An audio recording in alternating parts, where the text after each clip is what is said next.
Start this presentation now. Thank you all for joining and being on time. So the goal with this presentation is to educate ourselves, like I said before. I'm Omniya again, and this is Aaya.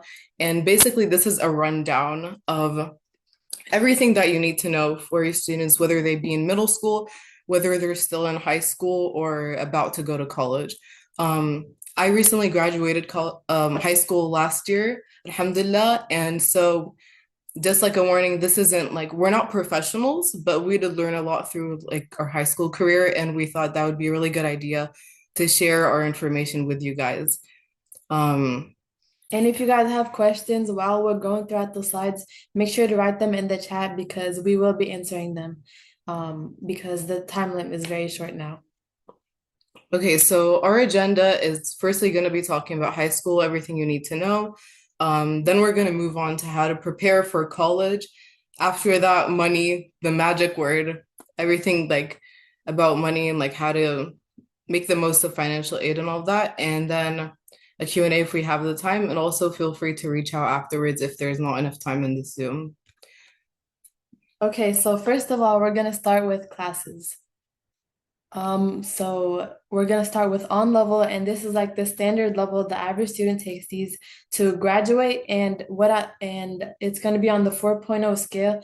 And what that means is grade point average, GPA. Um, so this is basically the sum of all your grades on the on level classes, and the homework is very easy, and um, this is like the basic level of classes. Next is the honors slash advanced. This is just a slight bit higher on the ladder for the classes that you want to take in high school, and the material is similar to on level, but it's a bit more critical thinking, and it makes you work harder, of course.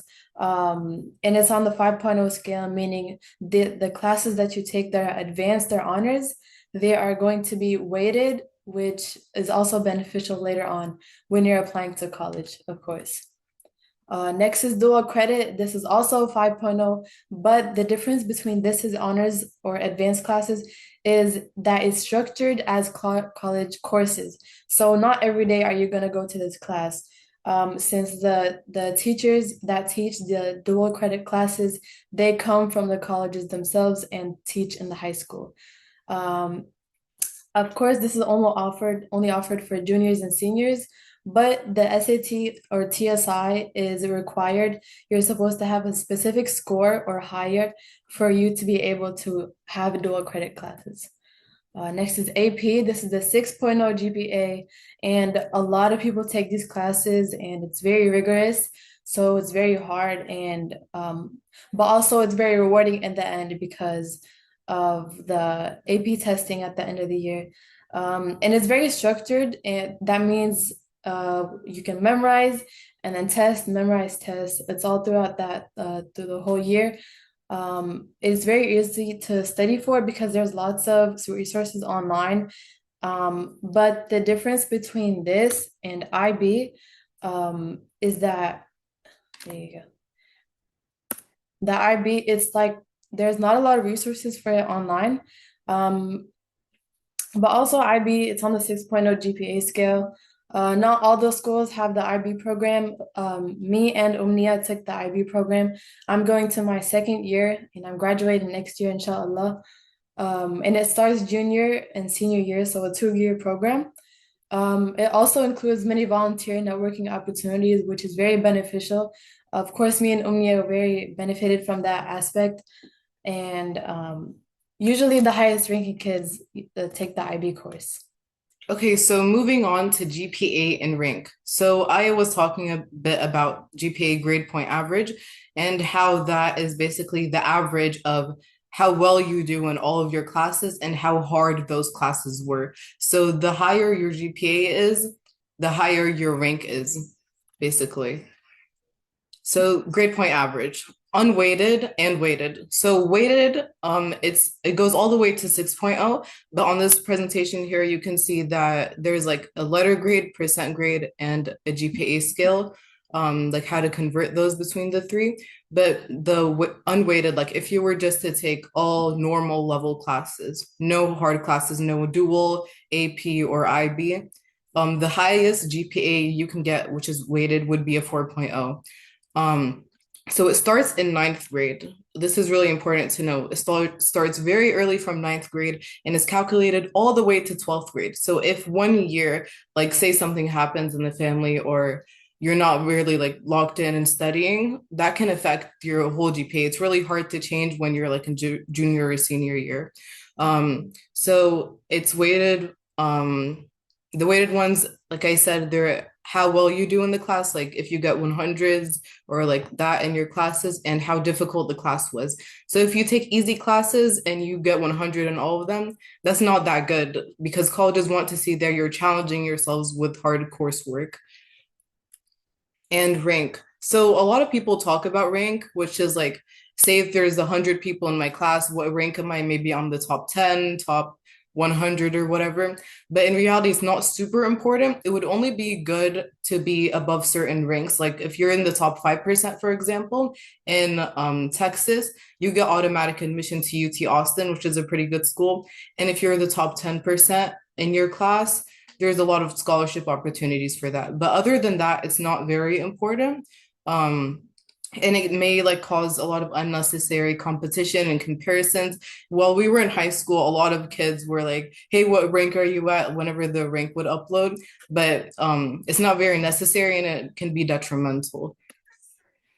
So, like I said, they're not the most important, but because colleges look for a balanced student, somebody who has perfect grades but isn't really like involved in the community would not be an ideal candidate. So, that's really important to know as well. Okay, next up is SAT and ACT. So these are college entrance exams, and what they are is they're testing your ability of reading and uh, maths. For the ACT, there's going to be science included. So a major aspect of this is that if you are enrolled in the free and reduced lunch program, you do have a couple of free exams, free SAT and ACT exams that you can take that the school helps pay for because of your free and reduced lunch program. So everything that you need to take is has to be done in 11th grade because 12th grade is all about college apps, teacher recommendations, all of that stuff. So it's recommended to take everything during 11th grade. So why do colleges care about them and why should we take them? As I mentioned before, these measure your understanding of English and math and how well you can study for them. The more you can study, the better you prepare, the better your score is, and this is better later on for the colleges that you want to apply for. And you can compare your score with what colleges accept which scores so that you can um, fix your score, get a better score so that you can land at the college you want. So how to prepare? There are a lot of practice tests on Blue Book. You can download it on your computer or phone.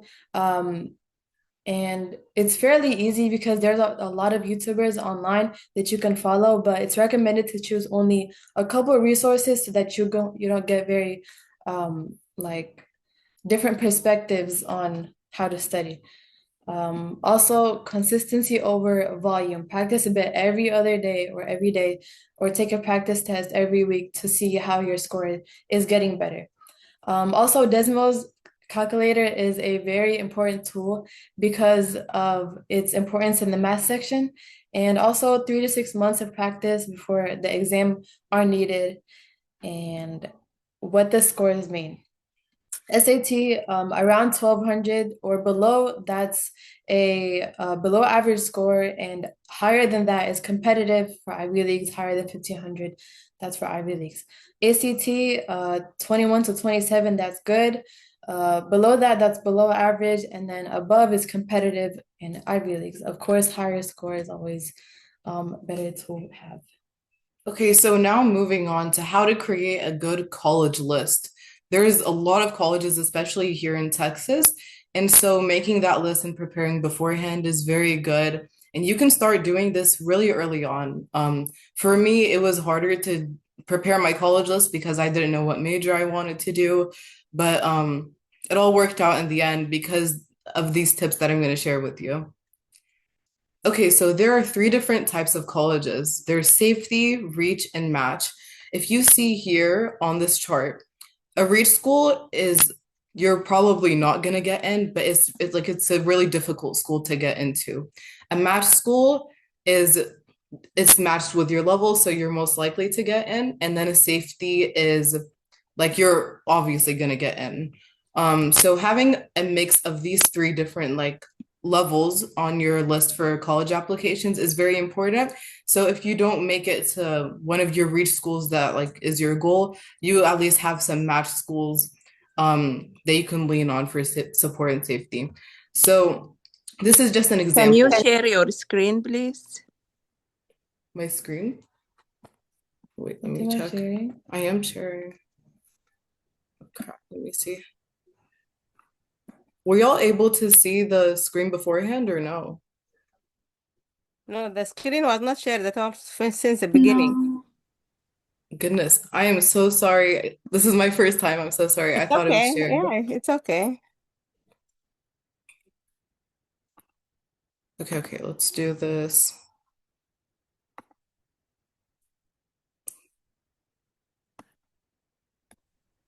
You need to press on the share Yeah. button. Thank you so much. All right. All right, thanks. It's clear now. Thank you. Sounds good. Can you see now? Yes. Yes. Okay, wonderful. Yes. So right now, okay. So reads match and safety. So on this chart here, you can see that the green is like a safety school. Like I said, it's you're probably going to get in. A match school is matched with your level, and a reach is one of like your goal schools. Like for me, it was like Ivy Leagues. Like I'm probably not going to get in, but I'm going to do my best.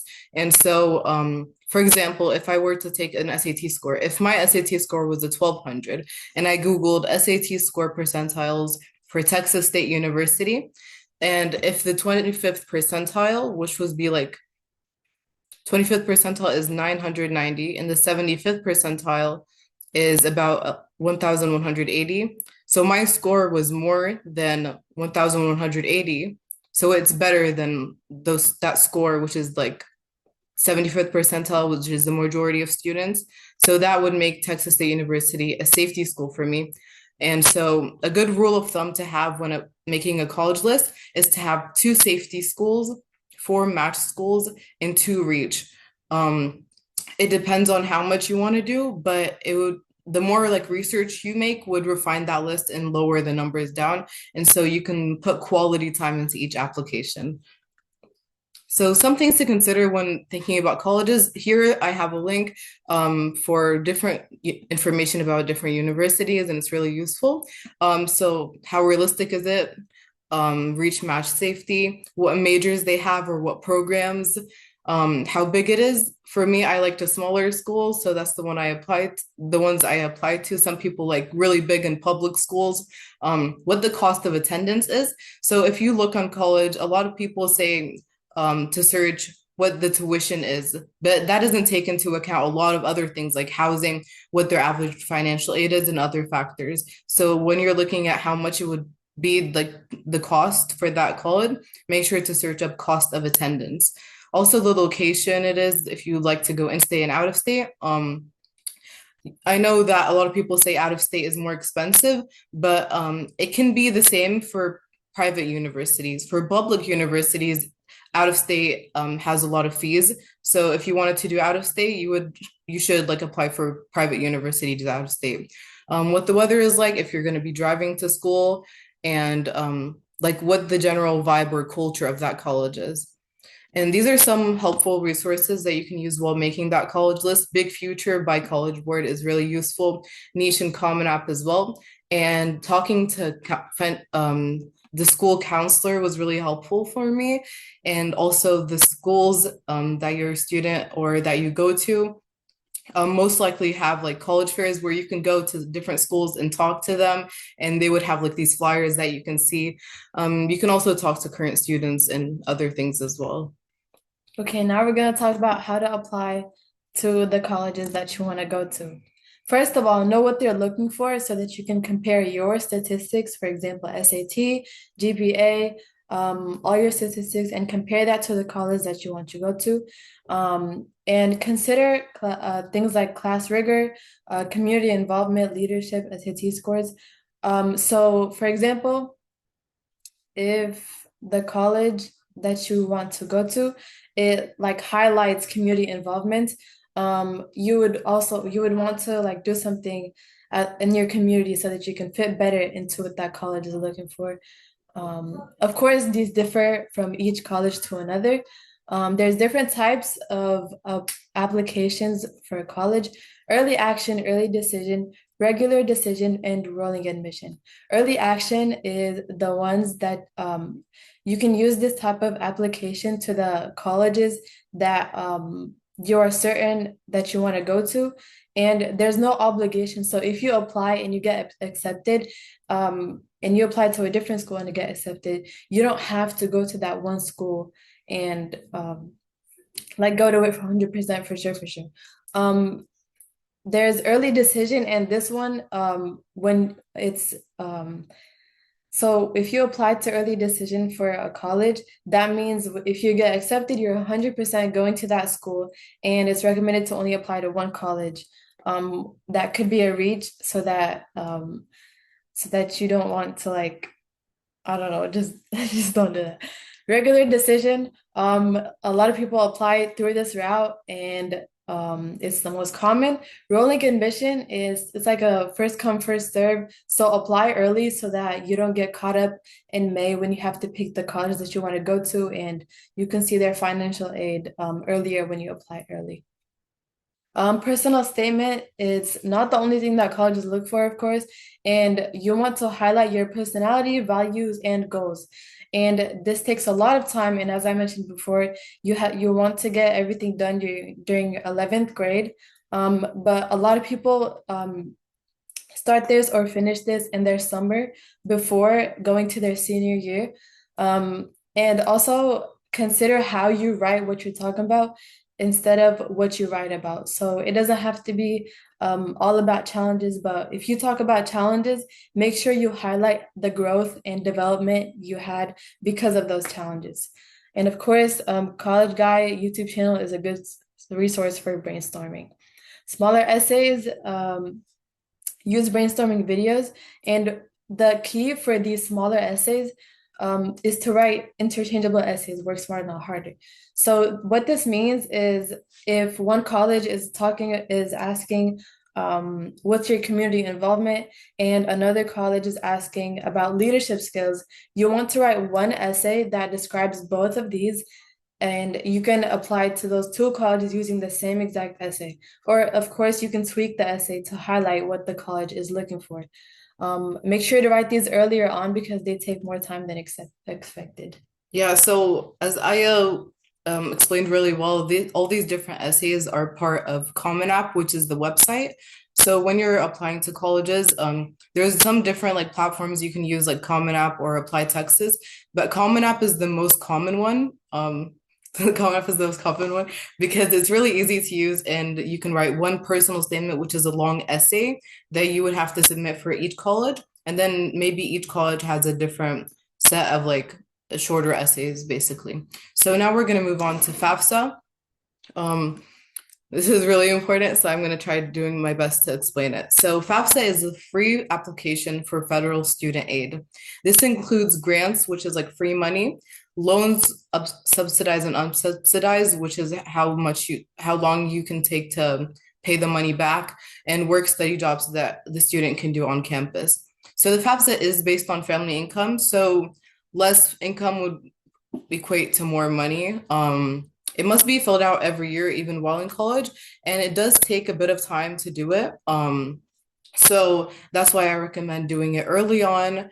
I remember for me and my dad, it took like half a day to do it because we wanted to make sure everything was correct. And it opens in October every year. So right now we're in August, September, October. So in like 1 or 2 months, it's going to open. And when you apply to college, they're going to ask for that.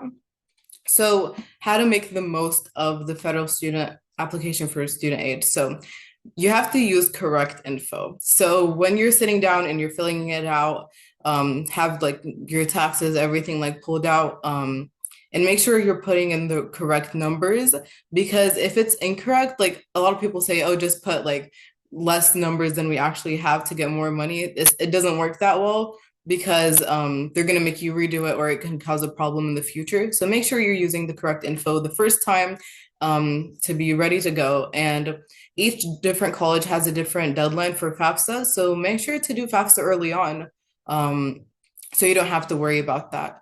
So on the FAFSA form, it says there's a part where you can click all the colleges that you want to FAFSA to be sent to.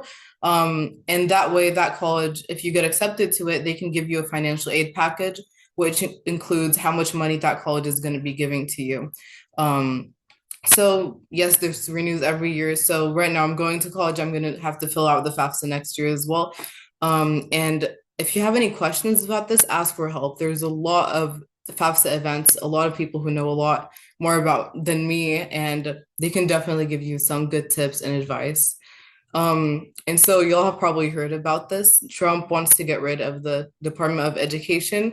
And so to balance the budget or use less money, he's cutting off a lot of funding that goes into FAFSA and a lot of the staff that work on it.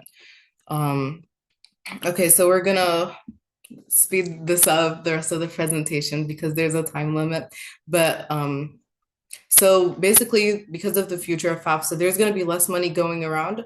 And that's going to make it for us, for normal people, for people who actually need this money, it's going to make it a lot harder to get that money. And so you have to stay aware and make sure you're making the most of it. I don't think it's going to like be leaving anytime soon, but make sure to make the most of it while it's still here. Okay, so next is scholarships, money, money, money. It's free money, and once you apply for these scholarships, they give you the money, and because if you win it, you have that money. And there's a lot for seniors, but most are for all ages.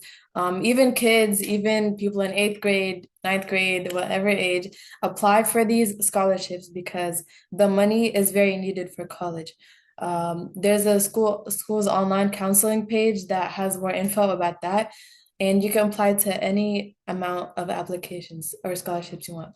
Where to look for these scholarships is locally and nationally. Locally, so for school clubs or sports, school national clubs like National Honor Society, Spanish Honor Society, or Chemistry Honor Society. There's a lot of school-sponsored ones, and for city, state, there's also many. For nationally, there's College Board or Big Future, the Common App, FastWeb. Of course, all of these you can find more on them. All right, and then a few other things to mention before we move on to the Q&A. Volunteering. Okay, so a funny story, like when I first started learning about volunteering and like trying to volunteer in my community, my parents would always be like, why are you spending so much time out of the house when you could be studying or doing something productive? But in reality, it was super important. And I think it was one of the top reasons that I was accepted into my university. Because volunteering, it shows the colleges that you can build character, you know how to plan experiences, and it shows that like you're building experiences and connecting with people. It can also help you discover passions. So I learned that I love like leadership stuff, and so I tried volunteering in ways like that. And so consistency over total hours. If you're consistent, like you volunteer maybe 1 hour a week, that's a lot better than just doing like 30 hours in 1 week and then never volunteering again. There's many different organizations you can volunteer in, so definitely ask your school about that. Or just in the community, you can volunteer in like whole mosques or like organizations. And a lot of people have been volunteering at the city library that's near us. And it's really important to track and record each time you volunteer. So these are just some pointers. You have to track like the date, the organization, what it was, what did you do, what you learned, how many hours you served, and then it would be best to have a signature from the supervisor of that organization because some scholarships they want to see a signature from the volunteering that you did. And this is a link for a printable one that we can share afterwards.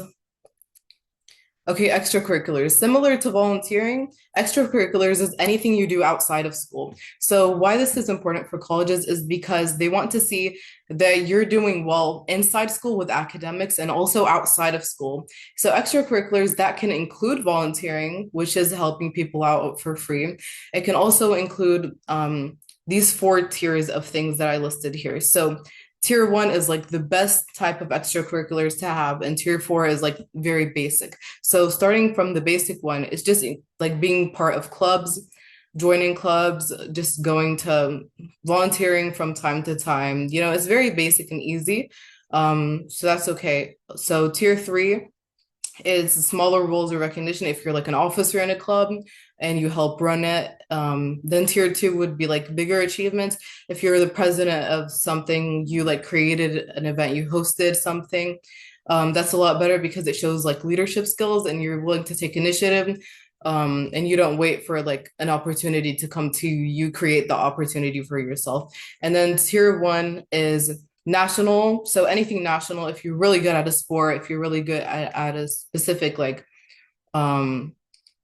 competition or like science or something, national is like the top thing and it's really hard to get to, but it always starts from the bottom and you should work your way up. And then be balanced. It's really hard to be balanced with like all of these things that we mentioned in this presentation. There's a lot of things to consider, a lot of things to think about, a lot of research to do and work to put in. But at the end of the day, being balanced and staying on top of your deadlines, turning in, like, for example, turning in work on time is so, so important. And I wish I knew this earlier because I didn't know how important it was. But you know, be balanced, have stuff at home and then be responsible at home and do your work. All right, so this is the end of our presentation. We have a few minutes to ask any questions, so feel free to ask them and we'll do our best to answer them for you.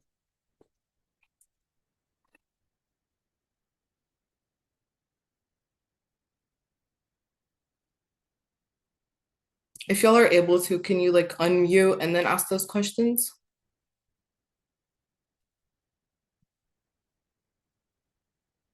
Okay, I raise my hand, Aya, Omniya, sorry. Oh yeah, you don't have to just unmute. Okay. My name is Raja Bashir Muhammad. I am here in Virginia. I am really excited about this session, and it's really, yeah, and it's very captivating educational session. I really appreciate that, and especially at your age, this is an excellent experience to the community, and and you can add this one to your volunteering hours also. I Or know, thank you. volunteering history. Yes, right, yeah.